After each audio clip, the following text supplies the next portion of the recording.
Portions of the following program may have been pre-recorded. The following program's views, claims, or ideas may not reflect those of WSRR Radio or StylesRebelRadio.com.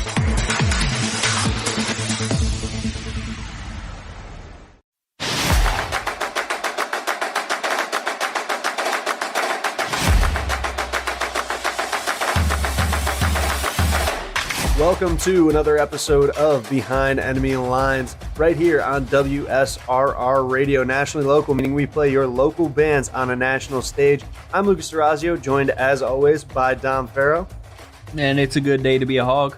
That's right, and it is your 10 o'clock block right here on your morning drive, closing out your WSRR Drive to Survive with the 10 o'clock block. And this is being recorded on March 12th, airing on March 16th. And Dom, NFL free agency talk is heating up. But before we talk about that, March Madness heating up even more. This comes out on Monday. I believe there is that is the last day to enter our March Madness bracket challenge with just a $1 entry fee, sponsored by GenericClothes.com. Enter now and submit your bracket to have a chance at winning our contest winner t-shirt from GenericClothes.com. I'm going all in for that. That's right. Dom, you already put in your sleeper pick of the bracket, Locked coached by in. Rick Pitino. Got a few other sleepers this year. Robert Morris making the tournament for the first time in many Bobby years. Mo. There's a couple more that I'm looking at, but right now the Johnnies are still my championship team. Rick Pitino, our Italian godfather, as Dom stated. So go to WSRR.com, WSRRradio.com, or look at the Instagram for details on how to enter that and, get your shot at that contest winner t-shirt from GenericClothes.com. Again, just a $1 entry.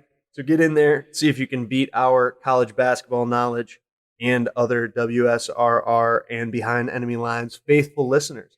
Dom, NFL free agency talk is fully upon us. The draft talk is died down a little bit because free agency is what's hot right now, and free agency has been hot this year. The Steelers, your Pittsburgh Steelers, have hit the free agent market and lost some people to the free agent market in a big way. It seems like there's a good amount of turnover in Pittsburgh this year. What have you seen so far from the Lurs? Yeah, they've been making moves. It's clear that what happened last year was unacceptable and they need to go in a few different directions. Najee Harris, I'd say, being the biggest one. 1 year, I think $9.25 million from the Chargers. Najee going back to his home state kind of makes sense. For that number, though, I would have been interested for the Steelers to get him. But I understand why it was time to part ways. I think the guys that we've gotten, DK Metcalf, that's what we should have been talking about right off the bat. Steelers finally get their number one wide receiver after 2 years. We've been waiting on this. A true freak. He's a true mismatch for defensive backs. Huge guy, super fast. And across from Pickens, that's the scariest part about it all. So I feel like more excited about the input. George Pickens, number one pro comp coming into the NFL, and I feel like people still kind of compare him to him, was DK Metcalf. So you kind of said, they get their number one, but there's already a 14 in the building who has similar skill sets. Why do you think they went to DK, just to have two of them? I feel like in this past year, Steelers fans and Steelers ownership haven't been super thrilled with Pickens. So you think that DK has got a little bit more of similar build, similar athlete, similar player, but maybe a little bit more level-headed? I think DK, yes, he's more level-headed, but he's also more of a not very physical much, freak. very slightly more level-headed, because he still gets in a couple of scraps. But yeah, but that's fine on the field. I'm totally okay with bully ball on the field. That's what AFC North football is all about.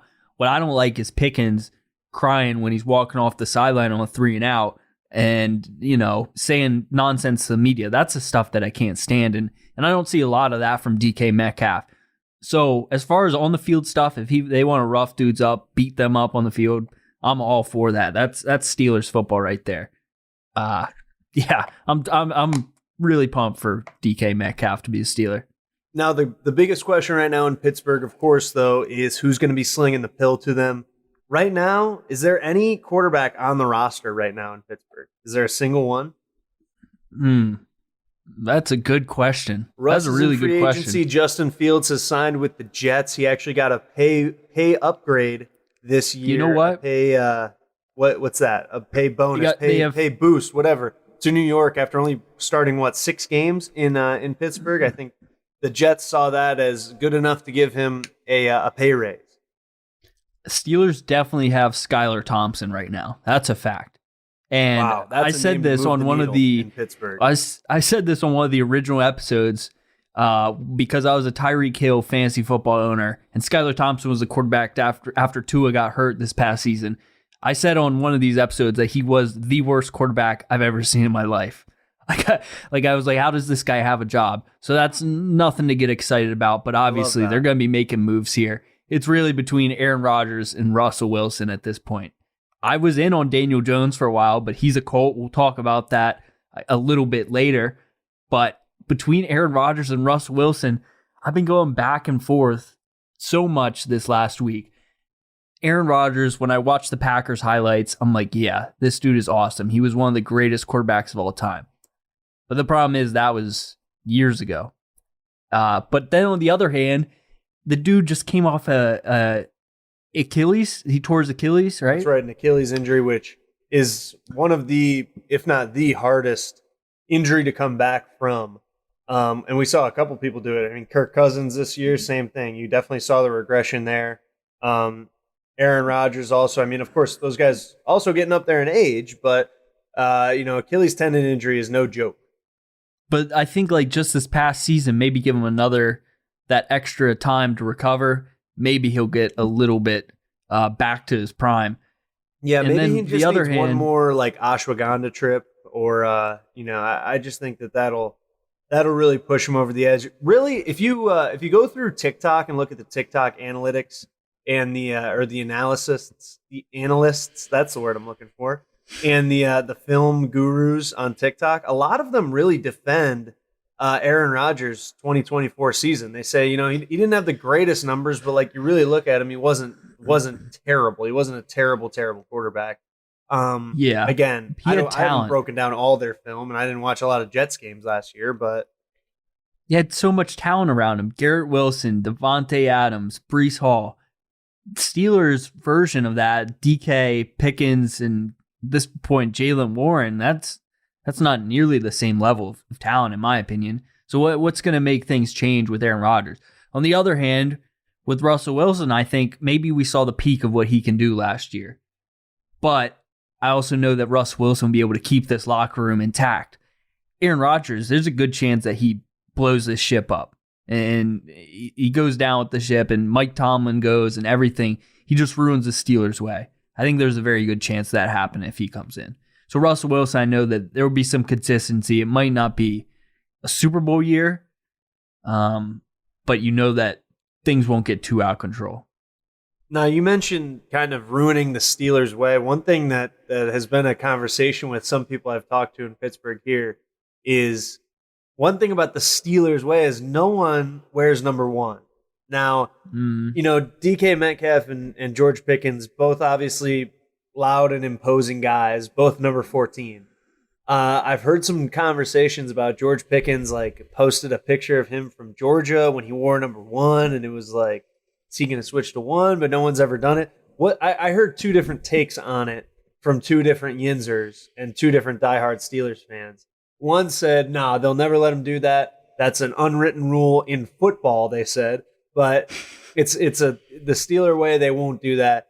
And then my barber told me, you know what? It's time to change things up. The things that have been working or that they've been doing over the last 10, 15 years, however long, haven't really been doing anything but getting them to the playoffs and not winning very many games in it. Why not switch it up? If he wants to wear 1 and he's going to play well, let him wear 1. I want to hear your take on the number 1 with the Steelers. Well, I kind of agree with your barber. Fact that someone should probably be able to wear 1, but the other guy is just completely wrong. Like that it's not an unwritten rule in the NFL. You see a lot of people wearing weird numbers, but the Steelers, it's like an unofficially retired number. It was a kicker I'm not sure the exact name of the kicker. Gary Anderson. Yeah, Gary Anderson. So it's the same thing. Different era. I don't really understand it, but like Boswell, actually, I don't even know if I could officially or unofficially retire a kicker's number. There's no one. Justin Tucker, after what he's done, he ain't getting it. That's for sure. No, he's had some issues over this past off season, and we'll see. But what there's no happens with him. kicker. I don't care. Like Boswell's great. He's the best kicker I've ever seen for the Steelers. I don't want them to ever retire his number, no matter how good he is. Do you think it's retired because of the kicker though? Like I thought it was more of just like a no one thinks they're number one and puts themselves over the team type of thing. That was kind of the unwritten rule for us in high school. I feel like we didn't have a jersey number one, and I feel like that was kind of the vibe we got around it. That kind of makes sense. I kind of agree with that unwritten rule. I don't really think guys should be wearing number one, unless you're a true stud. Anyway, what about Cam Newton? Deserved it. Who else? Who else is another great one? Well, Cam Newton, I don't know. It's guys with like big egos. Yeah, Cam Newton's one of them, one. but he could. I mean, he was an NFL MVP. He was that whole team pretty much. Yeah.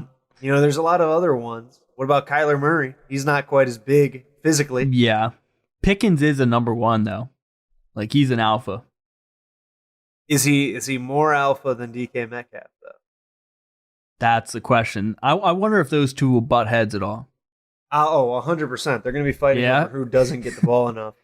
A couple but it other reminds me big of receiver moves before we go to our first break that we'll talk about, because we did talk about DK. Oh my gosh, I lost my spot. Devontae Adams leaving the Jets, leaving Aaron Rodgers, is going to be with the Rams and Matt Stafford. Him and Puka Nacua are going to be a dangerous threat on the outside. Devontae Adams really getting up there in age, but like still has the quick feet and the shiftiness and the ability to get off press coverage. Puka's their slot guy who they like playing off the line and motioning a lot. Devontae Adams, I think he's found a great home. And I think the Rams are, after re-signing Matt Stafford, are now in a position to make one last run at it, no? Yeah, this is the guy that they needed. They needed that veteran presence that they lost with Cooper Kupp. He was incredibly important for Puka Nacua in his development, I believe. I think Devontae Adams might be the key to unlock that next step in Nacua's game to make him one of the best receivers in this game. But like you said, with Stafford, this is one of their last chances here, and he is a good complement for this team. Is he better than what they're losing in Cooper Kupp? I'm not 100% sure about that, but I think he does still have some juice left in the tank. Yeah, I think he's a different threat than Cooper Kupp, and he'll be a different complement to Puka Nacua as well. Another big receiver on the move, Deebo Samuel, going to Washington with the Commanders. Commanders got him for pretty much pocket change, right? Just a couple of late round draft picks. And that gives Jaden Daniels, a whole new weapon who's been there before and been played in big games and made a huge impact on the NFL. Mm-hmm. And the Commanders have been doing this, it seems like, the last few years, where they sign guys who most of the league views them as washed players. Bobby Wagner, Austin Eckler. And those guys weren't incredibly Zach Ertz. Impactful. Zach Ertz was super impactful for this team. And really, I think Eckler's Deebo could be the most impactful. Eckler a lot of people wrote Eckler off when he went there. He's been really impactful and really good for them. But unfortunately, last year he was on the IR for a little bit, and Brian Robinson got to shine. But those two are a really good 1-2 back combination. And I was doubting Bobby Wagner when they made that signing last year. I was like, oh, he's done. But he was also playing really well. I think he was still up there with the most tackles in the league. So I think they know what they're doing. I think Deebo Samuel could be the most electric out of all these, washed up, quote unquote players. Yeah, I think he's really going to make an impact, and I think that offense is in a great position to keep going. Him and Terry McLaurin, again, it's going to be a good 1-2 combination on the outside. Dom, we got under 40 seconds here before our first break. DeAndre Hopkins, the final big name receiver that I can think of right now on the move, going to Baltimore, which seems to be just the place that old receivers go to die and end their careers. You think of Dez Bryant, Deshaun Jackson. Nelson Aguilar was there, right? Steve Smith. Yeah. Michael Crabtree, I think he was there for a while too. A lot of guys that go there and you don't hear much from them. Jeremy Maclin was another name. There's one name, I saw this list on Twitter. There was one name that they took it a little too far with, Anquan Bolden. Yeah, I saw the same. I saw that and thought the same thing. He still had a little bit. He won a Super Bowl in Baltimore. I thought that was a bad take. 216-859-8699. This is Behind Enemy Lines. Let us know your favorite free agent move thus far.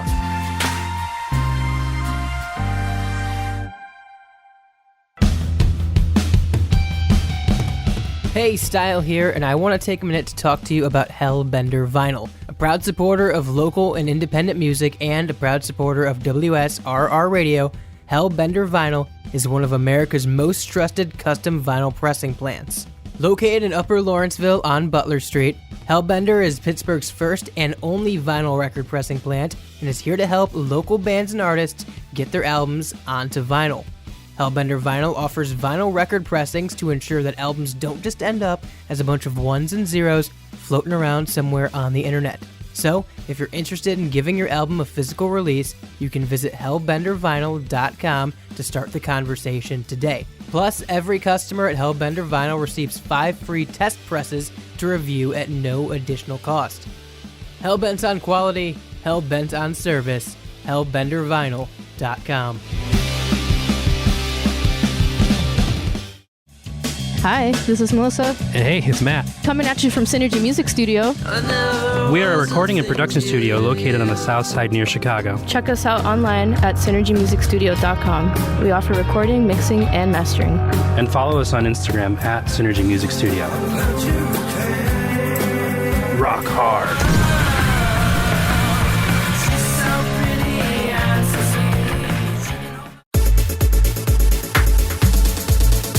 Welcome back to Behind Enemy Lines, right here on WSRR Radio, your Cleveland sports talk show from Pittsburgh. Behind Enemy Lines and WSRR Radio are brought to you by Hellbender Vinyl. That's right, Lucas, and let's talk about Hellbender Vinyl. If LimeWire taught us anything, your digital music is free and open to piracy and even manipulation when it comes to digital distribution. So why settle for a bunch of ones and zeros floating around on the internet? Make your release something special with Hellbender Vinyl. Hellbender is one of America's most trusted custom vinyl record pressing plant and works with local artists to get their next release pressed exactly to their liking. So check out Pittsburgh's first and only custom vinyl pressing plant today by visiting hellbendervinyl.com. So yeah, check out that. And this just made me think about my video games and how they get taken away. And this is what it's all about. You want to have your stuff physical. I buy these Madden games, Madden 19 digitally. It gets taken away from me. So why have your stuff just floating around on the internet? I've never had that happen to me. Really? So like, when is that? Do you buy your games you can't digitally? Play Madden 19 anymore? No.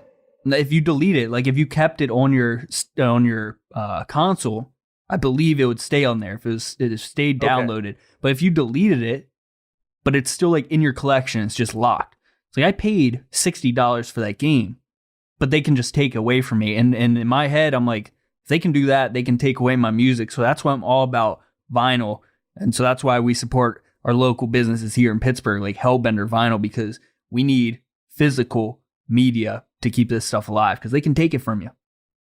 That's right. Or else it'll become lost media, one of your favorite things to talk about, Dom. That's right. I actually played it. It's funny you say that because I feel like I at one point deleted it because I was playing it too much and then re-downloaded it. But I played Madden 18 until like last year, until college football came out, really. And then because I still had an Xbox One, that was when I made the jump to the the next generation or whatever, the new generation, the Series S or X. I don't even know what the Xboxes are called now.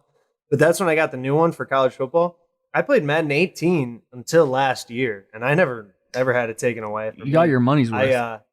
I was really into like simming 15 years and then just having an entire new league of people who don't exist, and then rebuilding the Packers or the Browns or some random team that like has been 1-16 for the last 4, 10, 15 years, however long it's been. Oh yeah, they always and get you bad. Get the number one pick. They get horrible if you just take the foot off the gas for 15 years. Yeah, exactly. That's why I like doing it. It's like a whole rebuild. And that's what we do in college football now is, make the rebuild. A team that needs a rebuild, probably the Cleveland Browns. We're your Cleveland sports talk show from Pittsburgh, so you know we're going to talk about the Cleveland Browns. And the big news so far in free agency for the Browns is that Myles Garrett is going to be returning. Got a huge extension, $40 million a year to stay in Cleveland. He's ready to start recruiting other guys and try to get them to Cleveland, and he wants to win. Dom, someone asked me today in my office, do you think that he really wanted to leave, or do you think he was just trying to get the money, or what do you think it was that brought him back? And I said, it's $40 million a year. He's the highest paid non-quarterback in league history. I don't think anyone's really turning that down. Now, is that the answer for the Browns? To throw money at this problem and say, hey, we got a guy who's a defensive player of the year. He's going to come back and he's going to be a Brown for another 4 or 5 years. Forget what the contract was. Is that really going to fix anything? Probably not. I mean, same team as long as Myles Garrett's there. We're going to win 2 games this year. What's the point of winning 2 games and giving him $40 million a year to see him do a sack dance 16 times a year? Is that worth the $40 million? Well, because if you didn't have him, instead of win 2 games, it would be 0 wins. Probably. That you're not wrong with that, but I just think that not bringing him back, saving the money is, and him wanting to leave is the perfect excuse to start the rebuild. Like, honestly, when he requested a trade, I was like, all right, that sucks. We love Myles Garrett. You know, everyone in Cleveland loves him. He's the best defensive player in the league, bar none. Yes, TJ Watt is in that less than him category. I've gotten in a fight with Steelers fans over this before. Because another Steelers fan, the same one who said it was an unwritten rule that the Steelers can't have someone wearing number 1, he said, why would they even bring Myles back? And I said, I don't know, maybe because he's the best defensive player in the league. What are you kidding me? You didn't of course like they that, want huh? him. Is it smart? Probably not. I think that they probably should have started the rebuild, gotten rid of him, maybe draft a quarterback this year, maybe draft a quarterback next year. The quarterback conversation obviously still up in the air. We still have to pay Deshaun Watson. Even though they did restructure his contract, it seems like they used all that money just to pay Myles Garrett. And now they're in this limbo where it's like, what the hell are you going to do? Kenny Pickett. It seems like they tried to have some sort of a quarterback answer and getting Kenny Pickett, trading a 5th rounder and Dorian Thompson-Robinson to the Eagles for Kenny Pickett in return. But like, is Kenny Pickett really going to start games for the Browns? Probably not until... Probably. I mean, he will, but no meaningful games. What do you mean? I mean, I think He's probably gonna be the starter next year. They're going to draft a quarterback. You think? I think so. They'll probably draft either Sanders, which I don't want Sanders. He's selling himself. He's a used car salesman. I don't know if I've said that on this show or not, but I've said it a lot. He's like really trying to market himself, and it's like, all right, I don't know. I get it. He's aura farming. That was your point, Dom. But I think if Cam Ward's there, take him. But I really don't want Shador, but I think they will take one of them at number 2, whichever one's available. And I guess that's one way to keep Myles, maybe get him excited about that. But I just don't know what this is really going to do for them in the long run. And I think it's going to hurt them in the long run and set them back more years to where they're just pushing off the rebuild. I think Andrew Berry, the GM, is kind of saving his job by getting Myles to come back. Kevin Stefanski's going to stay there, and we're going to have another losing season for the next probably 2 to 3 years. So are you going to be upset if the Browns don't draft a quarterback? No, I wouldn't be upset at all. I'd actually be really happy. I'd be fine with Kenny Pickett winning 2-3 games this year. That would honestly be fine with me. And one of them would be a Steelers win. Yeah, that would be the icing on the cake. If honestly, I mean, the Browns won 2 or 3 games this year. It was a fun season because they beat the Steelers on Monday Night Football or Thursday night, whenever it was. Thursday, in the snow. Yeah.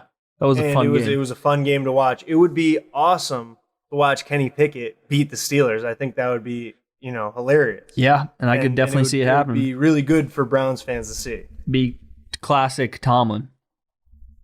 Just be the most predictable thing ever. I could totally see that happening. Now, still talking about the quarterback room. Russell Wilson has apparently made a meeting with the Browns. Yeah. He has meetings with the Browns and the Giants to talk about his next destination in free agency. Of course, Steelers still on the table, as we mentioned earlier.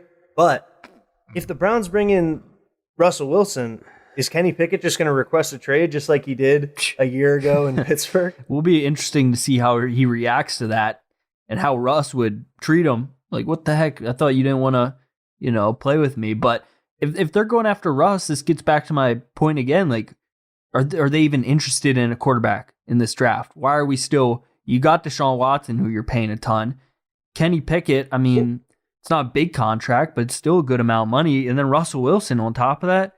Like, there's no, what are we doing drafting Shador or Cam Ward at this point? I don't know if they believe in them. I think that free agency kind of depends, will dictate what they'll do in the draft. If Russell Wilson does meet with the Browns and it ends up being a perfect marriage in their eyes and they pick him, they'll probably wait till next year to get Lenora Sellers or Arch Manning or something. But I think if they don't get him, it's more likely that they draft a quarterback. I would still like for them to do something fun, something be like, all right, we don't love the quarterbacks in this draft, and we're probably not really going to make a playoff push this year unless something miraculous happens.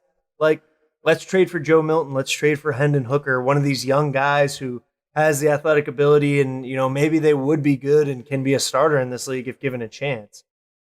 Instead, we're going to pay a huge free agent like Russell Wilson. And, they're, like I said, they're probably still going to win 3 games max. I don't know. I think last year was just a lot of bad luck for that team, and Jameis Winston is not the same quarterback as Russell Wilson.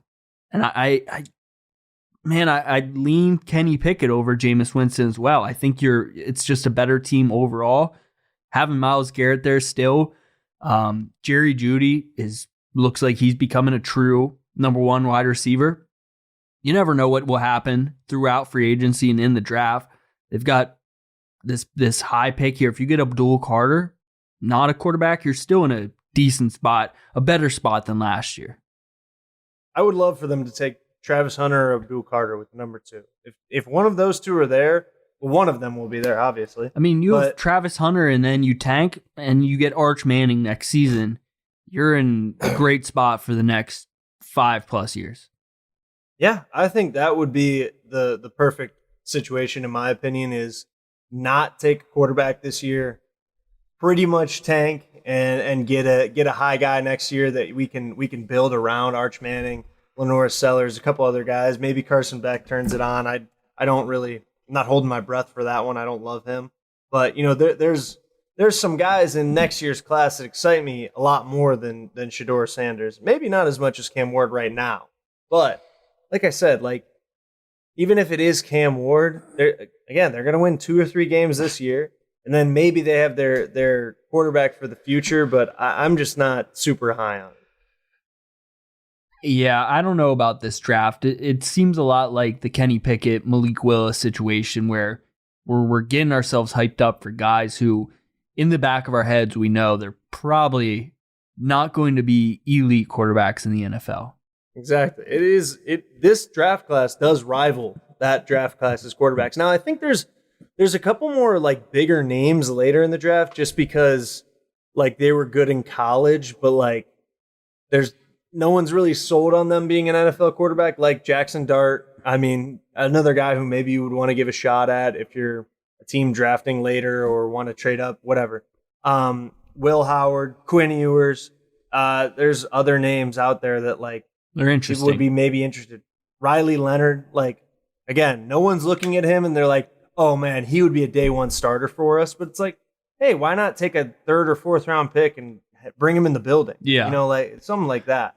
Yeah, totally. And I think that the Browns could and should maybe just do that this year.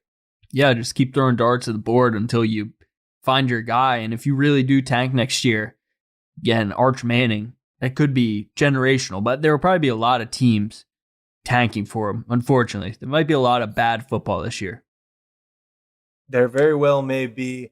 The big signing this year for the Jacksonville Jaguars was Nick Mullins at quarterback. So I'm not really sure what's new head coach, new quarterback if Nick Mullins gets a start. Obviously, they still have Trevor Lawrence. There we go. He almost was a Steeler. How does that make you feel now? What do you mean? Would you rather have him right now in the building and know that he's your day one starter for next year? Yeah, over Aaron Rodgers and Russell Wilson, yeah, for sure. Really? Trevor Lawrence, yeah. Because you're the person on this show who loves calling him a bust and that he's going to be out of the league. Yeah, but I like the potential there a lot more. And I still do think that he's a bust. I don't think he's ever going to win a Super Bowl. I stand on that. But I still like him more than Russ and Aaron Rodgers for the Steelers. He's a playmaker. Also, some other big quarterback names moving around in free agency. Sam Darnold going to the Seahawks, pretty much the hottest commodity on the free agent market this year. No, I mean, at least at quarterback, I think Sam Darnold was kind of like, all right, he played really, really well last year for the Vikings, who are a really good team, but he can come here, and I think that him in Seattle is exciting and interesting. I don't know what the heck how different is this team with Sam Darnold than it is with Geno Smith. It just seems like a rebrand. Super different, and they lose DK, so I think that I would very, very likely see them taking a receiver in the first round. And I think if you take Emeka Egbuka, you got the two Ohio State receivers next to each other, that would be pretty dangerous for Sam Darnold. JSN is just fine. He's going to be really good. I don't think they're going to miss DK too much. I think JSN is going to step up in that role just fine. But yeah, I just don't see how this team is much different with Sam Darnold compared to Geno Smith. Geno Smith going to the Raiders, however, I think that makes the Raiders a better team. Yeah, I mean, I think it does because they didn't have a quarterback really before. They had Gardner Minshew, and then he was hurt for a lot of the year last year. And even having Gardner Minshew, I think Geno Smith is an upgrade to that. And I think that the Raiders, though, are doing kind of what the Browns should do, where it's like, we don't like the quarterbacks in this draft. We don't think they're good. Why not trade a couple picks and get Geno Smith? And, maybe he's still got a lot left in the tank, and we'll see. But, we're not confident with any of the Qs right now in this draft, and we're still in QB limbo. But this guy's a bridge quarterback, at least, who can prove he can win games a lot more than Kenny Pickett can. Yeah, Raiders are one of the more confusing teams in the league for me. I don't really understand their whole strategy here. Anything going on? Yeah, I don't know. It's between the Raiders and the Cowboys for me. Like the Cowboys again doing absolutely nothing in free agency. They did nothing last year. Having multiple people just walk away from them too. Yeah, I don't get what some of these teams are doing. If I was a fan, I'd be pissed. At least the Browns are trying things. They're doing stuff. They're addressing points of need. Cowboys, they need a running back. Like, what's the plan there? Rico Dowdle's gone. Ezekiel Elliott is, old and bad. Yeah. So, they got Deuce Vaughn. Deuce Vaughn is clearly not going to be good in the NFL. I've seen enough of that. Why, because he's 5'4"? Yeah, that's exactly why. I mean, hey. He ain't Muggsy Bogues. You just got to give him a shot. Look at Darren Sproles. Darren Sproles is a little guy. I think Darren Sproles might have been bigger than Deuce Vaughn. It's close. Maybe a little bit, and I think he had a little more juice to him. He was a little faster. For sure. Yeah, I don't know what's going on there. I mean, there's also talks of them getting Shedeur Sanders somehow. Like, if he falls to them, I don't think there's a shot in hell they don't take him. And I wouldn't be surprised if they trade up for him, like, for whatever reason. It seems like they're really high on him, and I think they're kind of ready for a quarterback change to be made in Dallas. And then Coach Prime is definitely Dallas Cowboys coach next year, if that's the case. Yeah, I do. I think that's probably the number one spot where I could see that happening. Like we mentioned the Patriots at the end of last year when we thought the Patriots were going to get the number 1 or 2 pick. We kind of mentioned it with the Patriots, but like that's too outlandish for the Patriots to do. Jerry Jones, like, why the hell not?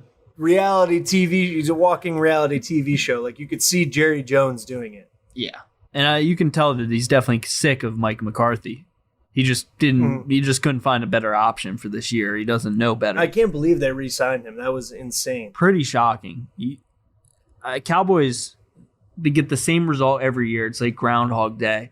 It's very frustrating to watch them trot out, a pretty good quarterback in Dak Prescott, definitely above average. CeeDee Lamb, one of the best receivers in the league, and you know that they're close, but they don't do anything during the offseason. And every year it's like, can we address this? Can we get another guy next to CD? And they just don't do anything. And I'm not a big Cowboys hater. But it's like so annoying to talk about them all year. It's like the Lakers or the Yankees. You just never stop talking about them, and it's the same thing. And so I wish they'd do something. Yeah, I agree. I do wish they'd do something. Speaking of quarterbacks, by the way, and teams that are going to a new quarterback, we mentioned Sam Darnold leaving for the Seahawks. The Vikings, after I also mentioned Nick Mullins going to the Jaguars, Vikings only quarterback on their roster now, J.J. McCarthy. Yeah. Now it's going to be second year man out of Michigan. So pretty much surely going to be their day one starter now. Yeah, it seems like they're all in on him. And I think a lot of people around the league, not fans, but teams are starting to change their tone on him too, because there was a lot of interest before they announced that they weren't going to re-sign Sam Darnold. There's a lot of interest in teams trading for J.J. McCarthy. So I think that people are starting to realize that maybe the Vikings have something special. And I think always with Kevin O'Connell as the Vikings head coach, any quarterback is going to be pretty successful. Kirk Cousins, Sam Darnold, and now I think J.J. McCarthy is going to do just fine. You have Justin Jefferson, Jordan Addison, two fantastic receivers in the NFL. I also have another receiver. I can't remember his name off the top of my head, but they've got a lot of talent, a lot of great people to throw it to. It's going to be interesting to see what they do in the draft. I'm a fan of what the Vikings are doing. Yeah, me too. I think Kevin O'Connell is another one of those coaches who has one of those schemes that I think Kevin Stefanski is kind of similar. Like they have schemes where they can make it work with a subpar quarterback who makes really good decisions, like the Browns did with Joe Flacco, or that Kevin Stefanski did with Case Keenum in Minnesota, a past Vikings quarterback. So I think that it'll be interesting to see them. I think that McCarthy is a guy who has a good enough arm to get it done in the NFL, and they're going to condition him to make the right reads and just do the right thing and make the right decision. And that's really kind of the biggest thing that an NFL quarterback can do. 216-859-8699. Let us know what you think the Browns should do with their quarterback situation. Draft someone free agent, pick another guy up in the trade market. Joe Milton. Start why Kenny. not that Hendon Hooker? Start Kenny Pickett. Put Deshaun Watson out there on one leg. Why not? I mean, he can't be any worse than he was before. Behind enemy lines, stick with us through the break.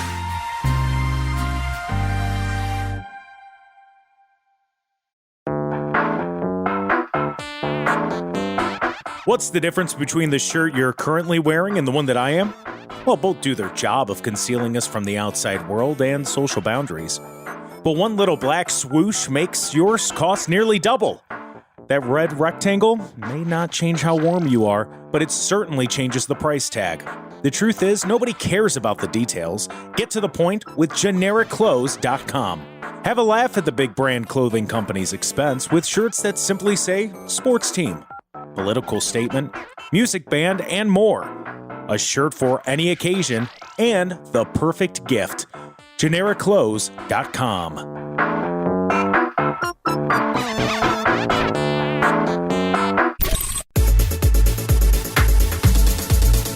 Welcome back to our final segment right here on Behind Enemy Lines on WSRR Radio, brought to you by GenericClothes.com. Nobody cares about the details. Get to the point at GenericClothes.com. Generic Clothes sponsoring our March Madness bracket competition.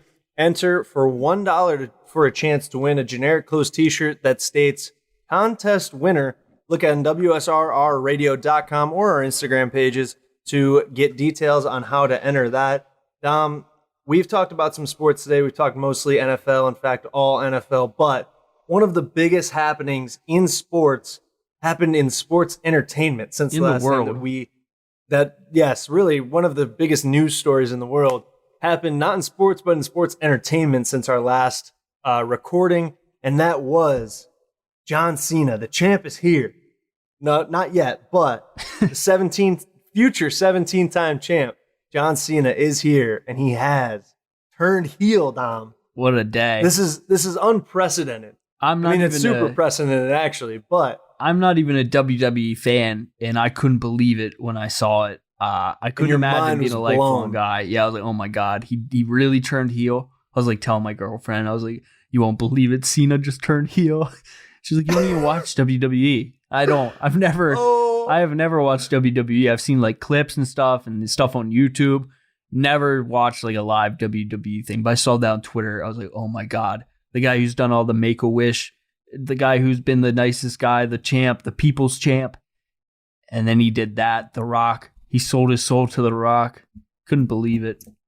Insane. I've been watching a lot more WWE really since the new year, since they put Raw on Netflix. I try to watch a little bit each week. I don't really watch the entire show, but sometimes I'll go back. Today I was at the gym and I was on the stationary bike, and I went back and watched like the most recent Raw just to see what was happening, just to distract myself from working out.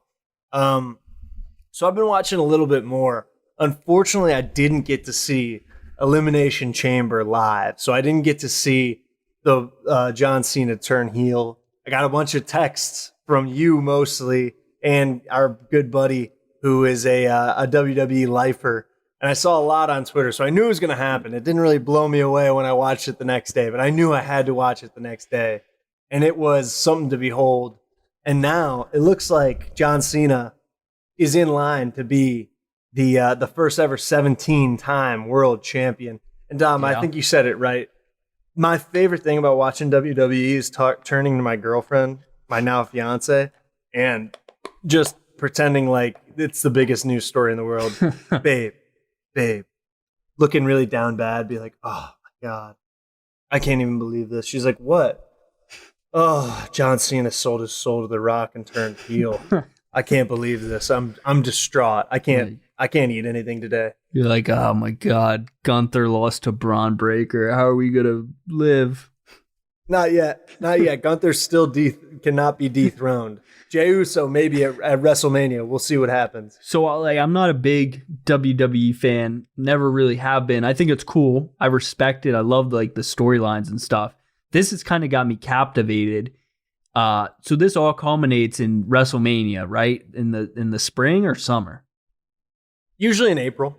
So are there around April, I believe. What are events that like Cena will be in up until then to kind of like, fuel the story? That's my thing that like I don't like is that Cena said he was going to do this retirement tour, made it seem like he was going to be full time, but since saying that, he's had 2 matches. He's been in the Royal Rumble and he's been in the Elimination Chamber, which gave him a shot to be the champion, but he's also like filming a movie in Romania or something like that, somewhere in Europe.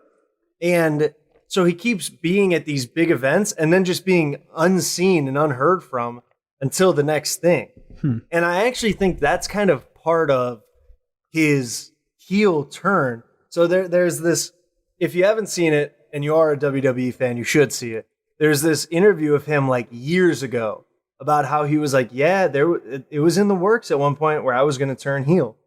And the interviewer's like, oh, really? Like, I can't believe that. He's like, yeah, I had my attire picked out, like what I was going to wear.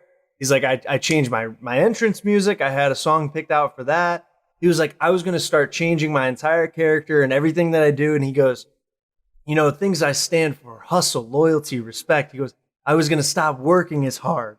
I was going to stop being as loyal to people. I was going to stop being respectful. I never give up. I was going to start quitting in matches and stuff like that. And he goes, I always show up. I'm always at every show and whatever. He goes, I was going to stop showing up as much. So you think and that's what he's done. He's only been at 2 things now in the last 2 months since he said he's going to be on this retirement tour. So he really kind of has been like, he's taking the kayfabe too that far. He's doing that. Yes, exactly. He's like making it his thing, which I think again is kind of like genius. Like he's making it part of his character, where he's like, no, yeah, I'm an asshole. I'm not showing up anymore, and I'm not doing it. Where like he kind of soft launched that he was doing it already.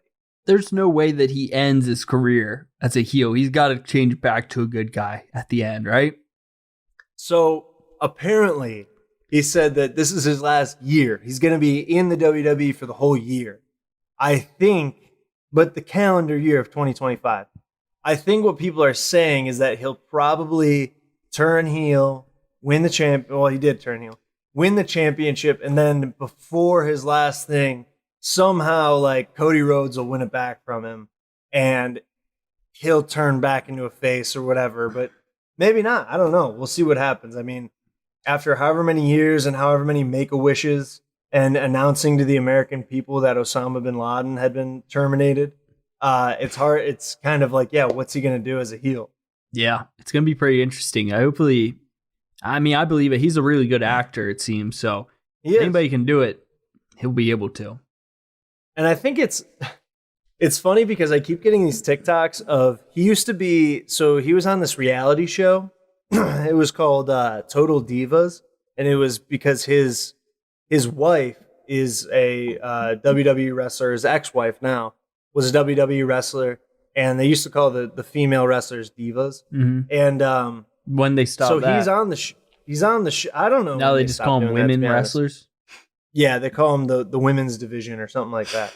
But I keep getting all these clips of him from that show, and he's just a total asshole on the show. And like he's again like it's a reality show. They're just filming them in their kitchen and stuff, and he's just being a dick. Yeah, wife. I feel like everybody that era of WWE, there's nobody like nice. They were all. It seemed like everybody was kind of heel back then, but some were just way worse than others, right? Yeah, and it's interesting because like on camera, you know, he was always like a good guy. He's supposed to be like, you know, whatever. But off camera, like, and it's not even off camera. It's on this reality show.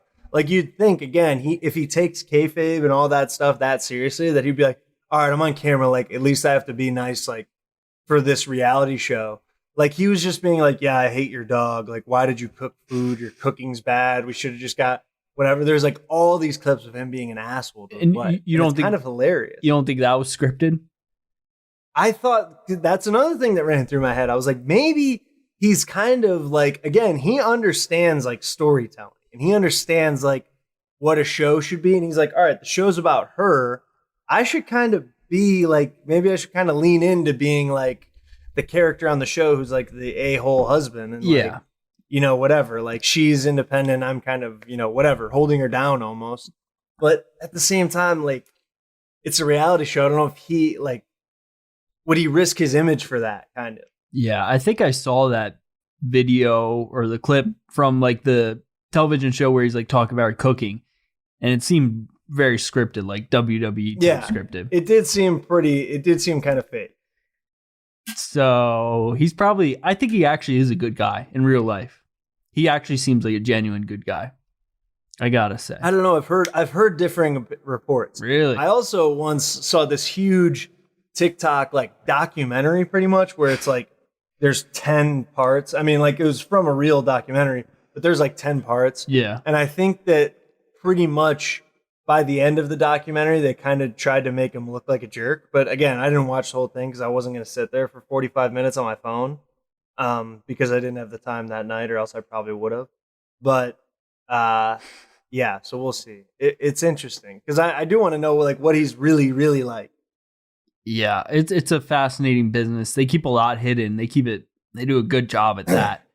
Anybody who can work with Vince McMahon and be, you know, that tight with him, you got to wonder, you know, I don't know. He seemed like he's done a lot for kids and stuff, so I respect that for sure. But heel Cena, you have to respect that. You could felt the shockwaves around the world when he turned heel. I think the reason that he didn't do it before too was partially because he was so big in the Make-A-Wish thing. Like he was like, oh, I can't do that because one, like the kids that I've done it for now are going to be like, you know, whatever. And like he wanted to keep doing it, kind of stuff like that. Like he was too big of a face for the company and things like that. But now I feel like he's been out of the WWE, you know, full time for however long. He was kind of like, all right, I haven't done it for a while. The kids that I did do it for are probably, you know, a little old enough to like understand now. Like I'm going to do it. And I think it'll be interesting. Staying in the wrestling world over on AEW, we got the Costco guys again. Big Boom AJ, and even though you know, go ahead, give your name that he should be called. Boom Fumo, AJ Boom Fumo, AJ the Boom Fumo. Yes, AJ Bufumo, AJ Boom Fumo. I saw Big Justice had a big power bomb or something like that. Again, the Rizzler was there. Good. And then your favorite part of the week, from the Rizzler. Go ahead, Dom. You can tell your story. Probably the highlight of my week. I think we're talking about the same thing here. I don't know.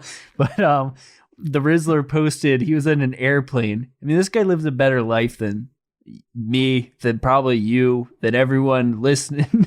I mean, this guy was 30,000 feet in the air watching The Godfather 2. He posted on his Instagram story the scene where Michael Corleone kisses Fredo. He's like, I knew it was you, Fredo. And that's when he knows he's a rat. And he just knows cinema. The guy Rizzler just knows ball. He knows cinema. He's a cinephile. Because that's one of the greatest. It's one of the greatest scenes in movie history. And he's up in a plane just vibing. He gets it. I definitely didn't get it when I was a kid. Do you think that someone told him like to post that? Like his dad was like, "Oh, people are gonna love this dude," or do you think that like he actually like understands The Godfather and that's like, what I was has wondering. An appreciation for it? Well, Godfather definitely isn't appropriate for a kid that age. So I was wondering if maybe the dad took the sticks on that one. It was like this will get the people fired up. And it got me fired up. It worked. I was like, oh, he knows ball. You got Aura Farm. He definitely got on me. He kept me interested for a while. And I'm just captivated. So thank you, Rizzler. I don't know what I like about him so much because I really don't like kid influencers. I usually think it's dumb. I usually think it's exploitative. Is that a word? Exploitative. Exploitative. I usually think it's that. But with the Rizzler, there's something authentic, there's something real, there's something lovable about the guy. I can't get enough. He's got motion. That's the best way I can say it. He just understands. Like he's got he's got charisma. None of these kid influencers are watching The Godfather 2 in an airplane or playing basketball in the court of Madison Square Garden. I mean, the kid he's got aura. There's nothing we can do about it. And I wish, maybe it's really that it's not that I'm jealous, but I'm not envious maybe. I don't know. He's living the life though. But you respect him too much to be jealous. You game almost respect him game. Too much to be jealous. Exactly. Like, man, I wish I had that much motion as a kid. But I'm so happy for him. We got about 40 seconds left in the show. I have right here a crispy, crunchy, peanut buttery Butterfinger. And my final take for the show that you disagreed with off the air was that the bite-size Butterfingers are better than the full-size because of the ratio of crispity, crunchy, peanut butteriness to chocolate. Bad take. I think that the small ones, the ratio is better. It's like more of a refreshing bite-sized thing. The big ones, there's too much peanut butter. The chocolate is this wafer stuff in the middle. The chocolate is a compliment. It's not meant to be the equal. The crispity, crunchy is the star of the Butterfinger. It needs to shine, and the only way it shines the fullest is when it's in a big ass bar, not these bite size. I can respect it, but I'll leave the people with that. Satisfaction wise, I love a bite size. This has been Behind Enemy Lines. Thank you so much for listening. Enter our March Madness bracket challenge. Go Johnnies. Yeah, thanks for listening to WSRR Radio. Have a good one. Peace. The preceding program was a sponsored production. The views, claims, and ideas expressed may not represent those of WSRR Radio.